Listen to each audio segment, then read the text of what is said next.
తరతరాలుగా సమాజం పట్ల బాధ్యతగా ఉంటూ విఘ్నతగా వెలిగే నడుచుకునే కులం ఆర్యవైశ్య కులం.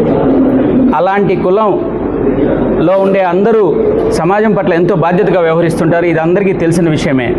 అయితే 2019 నుంచి 2024 వైసీపీ పాలనలో ఈ రాష్ట్రం అతపాతాళానికి వెళ్ళిపోతుంది అనే భయంతో, అభివృద్ధి లేదు అనే భయంతో ఎట్లయినా సరే అభివృద్ధి కావాలి అంటే శ్రీ నారా చంద్రబాబు నాయుడు గారే మళ్ళా మన రాష్ట్రానికి ముఖ్యమంత్రి అవ్వాలి అని రాష్ట్ర వ్యాప్తంగా ఆర్యవైశ్యులందరూ ఏకతాటిపై నిలబడి ఆయన్ని ముఖ్యమంత్రిని చేయడంలో వాళ్ళందరూ శక్తివంచన లేకుండా పనిచేశారు రాష్ట్ర వ్యాప్తంగా. అందులో భాగంగానే కావలిలో మా అన్న మన ఎమ్మెల్యే గారు దగ్గుమాటి వెంకటకృష్ణారెడ్డి గారు ఎమ్మెల్యే అయ్యారు. అయితే ఎన్నికలకు ముందు మా అందరితోటి ఆయన ఆర్యవైశ్యులందరితోటి ఎలక్షన్ క్యాంపెయిన్ చేస్తున్న సందర్భంలో మమ్మల్ని అందరినీ పరిశీలించారు. ఆయన ఎమ్మెల్యే అయిన తర్వాత ఎవరికి ఎలాంటి స్థానం కల్పిస్తే రామకృష్ణ నాకు నిక్కరేసుకున్నప్పటి నుంచి 1987లో తెలుగుదేశం పార్టీ 83లో తెలుగుదేశం పార్టీ పెట్టినప్పటి నుంచి పార్టీలో ఒక సామాన్య కార్యకర్తగా పనిచేస్తూ ఉన్నాను. నేను లాస్ట్ 2003లో పట్టణ తెలుగు యువత అధ్యక్షుడిగా పనిచేశా. తర్వాత 21 సంవత్సరం ఈ పార్టీలో తెలుగుదేశం పార్టీలో నాకు ఒక చిన్న పదవి కూడా లేదు. అయినా కూడా పార్టీ అంటే అభిమానం, రామారావు గారు అంటే అభిమానం, నందమూరి వంశాభిమానిగా నారా చంద్రబాబు నాయుడు గారి పాలన పట్ల అంకిత భావం, ఆయన ఇష్టంతో పార్టీలో కొనసాగుతూ ఉంటే మాలాంటి వాళ్ళని ఆయన గెలవగానే ఈ నియోజకవర్గంలో మొట్టమొదట నామినేటెడ్ పోస్ట్ ఇచ్చింది ఆయన నాకు. చవల రామకృష్ణగా కావలి ఏరియా హాస్పిటల్ డైరెక్టర్గా ఇచ్చారు ఆయన. ఆ సందర్భాలని బట్టి, ఆ ప్రాధాన్యతలను బట్టి ఈరోజు వన్ బై వన్ ఇచ్చుకుంటూ వస్తున్నారు. అయితే ఇక్కడ ఏం జరుగుతుంది, ప్రధానమైన పదవులు ఏవైతే ఉన్నాయో అవన్నీ మాకెంతో ఈరోజు గర్వంగా ఉంది. ఫర్ ఎగ్జాంపుల్ ఈరోజు నాకు నామినేటెడ్ పోస్ట్ ఇచ్చారు. దాని తర్వాత ఏఎంసీ చైర్మన్గా యానాశెట్టి శెట్టి గారి కూతురు శ్రీమతి అలేఖ్య గారికి ఇచ్చారు. దాని తర్వాత అదే ఏఎంసీలో నామినేటెడ్ పోస్టు మన పవన్కి ఇచ్చారు. ఈరోజు ఆ సందర్భాన్ని బట్టి ఆయన మన శ్రీరామాలాద్రి గారికి కొండబిట్టకొండ చైర్మన్ ఇచ్చారు.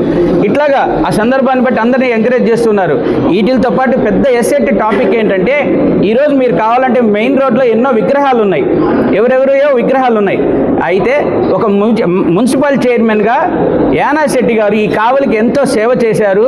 మున్సిపాలిటీ అభివృద్ధిలో ఆయన పాత్ర ఎనలేనిది అని దృఢంగా నమ్మి ఆయన సొంత నిధులతోటి ఎన్నికల్లో ఏదైతే హామీ ఇచ్చారో ఆ హామీ కోసం, ఆ హామీ మీద నిలబడి ఎవరు ఏమనుకున్నా, దీనిలో ఎంతమంది తమ భిన్నాభిప్రాయాలు వ్యక్తం చేసినా నేను ఎన్నికల ముందు ఆర్యవైశ్యులకు మాట ఇచ్చాను, యానాశెట్టి శెట్టి గారి విగ్రహం పలానా సెంటర్లో ఉండాలి, దానికోసం ఎర్రనయా పైసా కూడా ఎవరి నుంచి ఎక్స్పెక్ట్ చేయకుండా ఆగ మేఘాల మీద అధికారంలోకి వచ్చిన చాలా స్వల్పకాలంలోనే విగ్రహాన్ని ఏర్పాటు చేశారు. ఇంతకు మించి ఆర్యవైశ్యులు ఆయన ఏం చేసినా, ఆయనకి మేమేం చేసినా తక్కువే. మేము దాదాపుగా ఈరోజు కావలి నియోజకవర్గంలో ఒక 7-8 మంది ఓట్లు ఉంటే, దాదాపుగా ఒక 20,000 మంది 15,000 మంది పాపులేషన్ ఉంటే, ఎవరికి ఏ సమస్య వచ్చినా అనుక్షణం ఆయన మాకు ప్రతి నిమిషం ఏ సమస్య వచ్చినా, వ్యాపార పరంగా కానీ వాణిజ్య పరంగా కానీ ఏ సమస్య వచ్చినా సరే తక్షణమే స్పందిస్తూ మాకు అండగా నిలబడుతున్నారు. ఈరోజు మెయిన్ రోడ్లో లాస్ట్ 5 yearsలో నేను పలానా పార్టీ అని చెప్పుకోవాలంటే భయపడిన రోజులు. అలాంటిది ఈరోజు తెలుగుదేశం పార్టీ అని మేము కాళ్ళు ఎగరేసుకొని తిరుగుతున్నామంటే అది కావ్య కృష్ణారెడ్డి గారు మా పట్ల చూపిస్తున్న అభిమానమే. సో మేమేం చెప్తున్నామంటే ఈ సందర్భంగా ఈ మీడియా యొక్క ఈరోజు మీ ద్వారా సమాజంలో తెలియజేసేది ఏంటంటే ఆర్యవైశ్యులు రాజకీయంగా జనరల్గా కొంచెం బ్యాక్ స్టెప్లో ఉంటారు. వాళ్ళ సమయం చాలదు బిజినెస్ వల్ల. కానీ ఇట్లాంటి నాయకుడు వచ్చినప్పుడు మాకు వ్యాపారాలు సహకారాలు కూడా పెద్ద కనపడడం లేదు. ఎందుకంటే ఆయన గడిచిన 18 నెలలు 19 నెలల్లో కావలి నియోజకవర్గ సర్వతోముఖాభివృద్ధికి శక్తి వంచన లేకుండా ఎవరి ముక్కు విండో ఏం చేస్తున్నాడో తెలియదు. ఎక్కడ చూసినా డెవలప్మెంటే. ఇంత ప్రాధాన్యత ఇస్తున్న నాయకుడికి సహజంగానే మేము సమాజం పట్ల బాధ్యతతో ఉంటాం. అలాంటి నాయకుడికి మేము మా వంతు అండగా ఆయన దగ్గర లేకపోతే అది అసలు మేము మనుషులమే కాదు. జరుగుతుంటాయి రాజకీయాల్లో. కానీ ఆయన వాటన్నిటిని పక్కకు నెట్టేసి ఆ సందర్భాన్ని బట్టి వీళ్ళైతేనే దీనికి రైట్ పర్సన్స్ అని భావించి, ఎందుకంటే ఆయనకు ముందే ఆయన దగ్గర ఒక ఉంది ఎస్టిమేషన్, దాన్ని ప్రాధాన్యత కల్పిస్తూ మమ్మల్ని అందరినీ ఇంత నడిపిస్తున్నందుకు అన్న మేము ఈ పత్రికాముఖంగా మీకు తెలియజేసేది ఏంటంటే, మీకు మేము మాటల్లో కాదు, ఎంత చెప్పినా ఎంత మాట్లాడుకున్నా తక్కువే, మీతోటే మేము ఉంటాము, మీ అభిమానం మా పట్ల ఎల్లకాలం ఇలా ఉంటుందని మాకు నమ్మకం ఉంది.